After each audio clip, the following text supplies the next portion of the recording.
Welcome, welcome, welcome. Welcome back to 10-Minute Coaching Session with me, Coach Marie. You guys, I am so excited to see you guys back again. You guys, this week we are going to talk about, are you a precrastinator or a procrastinator? You guys, I know which one that I tend to be. So before I tell you guys, I would like you guys first to go ahead and follow my Facebook page at Okidime Coaching or Okidime Life and Health Coaching. And also subscribe to my YouTube at Sisters Edifying. Go ahead, like, subscribe, ring that bell. I am live every Friday for Unwind Friday, you guys. You don't want to miss it. My videos are to edify you, build you up, and give you tools you can use to become successful in those goals and beating mental health issues or anything like that. So go ahead and let's get started. So you guys, I want to talk about are you a procrastinator or a precrastinator, you guys? So procrastinators are people who tend to put things off, you guys, to the last minute. So sometimes they run out of time to take care of these tasks and things like that, and so, or they don't get them done. We don't want to be a procrastinator because then we probably won't get all of our goals done for the year. And that's what we talked about in our last session. We set goals in our last session. We set goals and reprioritize them from short-term to long-term goals. So being a procrastinator can cause us not to complete our goals. So we don't want to be that, you guys. I tend to sometimes fall on the procrastinating side, feeling like I have enough time to get it done, and sometimes running out of time to do things because I procrastinated. We're all guilty of that. And a precrastinator is somebody who has the urgency to complete things right away as soon as they get it. Like, say, if you work for a job, you have to get it done as soon as possible. So that causes a lot of stress and exhaustion because they feel like I have to get it done. I have to do it right now, right now, right now, right now. And that right there can cause them not to do good work. It can cause them to not be their best because they're trying to do things in such urgency. So they're not checking their work. They're not proofreading or anything like that. They usually are people who respond to emails right away without taking the time to think. So you guys, some of the pros, there are pros to procrastination. So some of the pros to procrastination is procrastinators do take the time to read, to check things out. They take the time to think deep so they can really do really good work. They are people who can do good work as long as they're balanced out because they take the time to look at things and get things done well. But precrastinators, they don't take the time to get things done. They usually have to get it done right away. So their work, it shows in their work. It shows a lack of creativity because they can be really creative people. But because they have the urgency to hurry up and get it done, it doesn't really show their creativity for it. But one of the pros to being a precrastinator is they get the work done. They get the task done. It's done. They have enough time to do more work.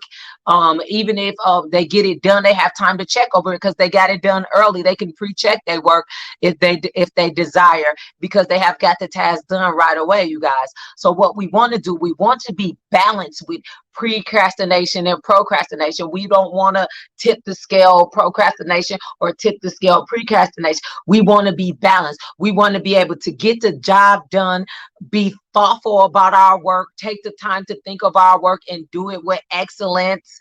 That's what procrastination allows us to do. Procrastination allows us to get the job done in an efficient time, you guys, so that we can get our goals done for the year.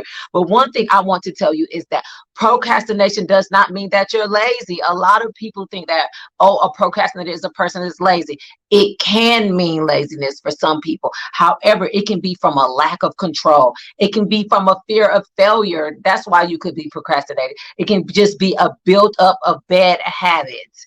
It can be from perfectionism because you can't perfect something. You put it off. You put it off. You put it off. It can cause you to procrastinate. Sorry about the tongue twist.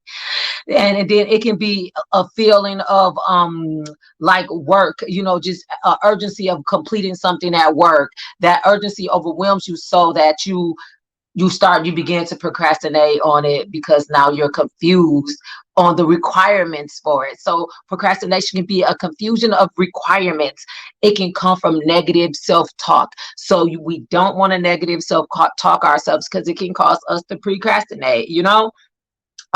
It can be from a fear. It can be from a fear of complex or overwhelming projects in our lives. Procrastination, a fear of not completing them correctly or not doing them right, or so that can cause procrastination. It can come from multitasking, putting too much things on your plate. Procrastination can come from that, you guys, and it's not just laziness.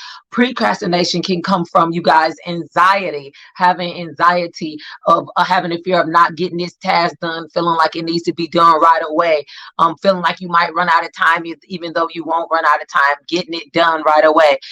So that's what procrastination can come from. Procrastination can come from being a perfectionism, also feeling like I need to get it, it has to be done right now, right now, right now. So, or being a workaholic, somebody that's a workaholic, or being a control freak. That's where procrastination can come from. However, like I said, there are pros and cons to both of these things. If we put procrastination together as a person who takes the time to be thoughtful over their work and can come up to be very creative, connected to a person, procrastination, who gets the job done right away, boom, we become that person who's going to get our goals complete, you guys, for the 2020-23 year. That's exactly what I want to be. I want to be a balanced person. And as a coach, that's exactly what I teach. Balance, being balanced. Being balanced is so important, you guys. I want to go ahead and add a PowerPoint in here so you can have some visuals of what I was talking about procrastination and procrastination.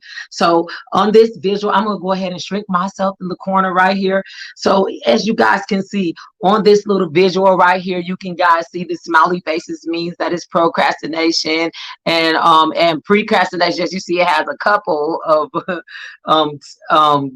smiley faces, good use of planning, enough time for improvements. So we want to have a mixture of this. We want to have a mixture of tasks might not be needed, just allowing it to flow, you guys. Let me go to the next one.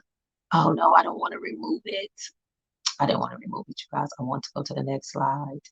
So benefits of procrastination, as you guys can see, we want to connect that with getting the task done, the urgency of getting the task done. We want to be balanced with that. Active procrastination can also create better work, so we want to be able to create better work, but get it done in a timely manner. That's what happens when we connect procrastination and procrastination together. Procrastination allows for the ideals to ruminate and flourish on their own. So we want to mix that with getting a job done. Relaxation can be more beneficial in the long run and working harder and longer. So we want to be able to do our work, but not feel like we have the urgency to keep working harder like procrastinators do. We want to be balanced out in that area. We want to cut down on busy work, taking the time for self-care and things like that. We want to be busy. Procrastinators offers a chance to plan ahead. We want to be able to plan ahead, but get the job done like a procrastinator. So, examples of procrastinators is answering emails as soon as they come, enter their inbox, handling assignments a week before the due date. So they become less thoughtful. So a procrastinator, you want to be more thoughtful like a procrastinator. You want to have a balance of being being more thoughtful. It's less creative. You want to be more creative, not prioritizing. You want to prioritize more errors in writing your information. You want to have less errors. More likely to butt heads with a procrastinator. And I know that's true because I worked with a procrastinator. With a procrastinator, and I'm procrastinator. We bump heads, but we work well together because we balance each other out. So here are 7 tips, you guys, to stop procrastinating. Connect work to your goals, you guys. Clarify your priorities. Use goals to fight perfectionism. Break big initiatives into small tasks. Increase your energy by eating healthier, exercising. Set deadlines that hold you accountable, you guys. Try these time management things. Make you a to-do list, you guys. Prioritize your tasks by writing them down. Create 3 tasks a day that you want to complete, for each day. Set a reminder. Reminders hold you accountable. Schedule a dedicated block of time for yourself. Set a date with yourself. I tell all of my clients in their session, set a date with yourself. Set an appointment with yourself for your goals and make it to that appointment on time. You guys, thank you for joining me for this 10-minute coaching session. Your action step for the week is to prioritize a task and write 3 tasks down for each day that you want to complete for completing your goals for 2023. Thank you, and see you next time at the next 10-minute coaching session, you guys. I thank you for joining me, and I'll see you next time. Have a wonderful rest of the week.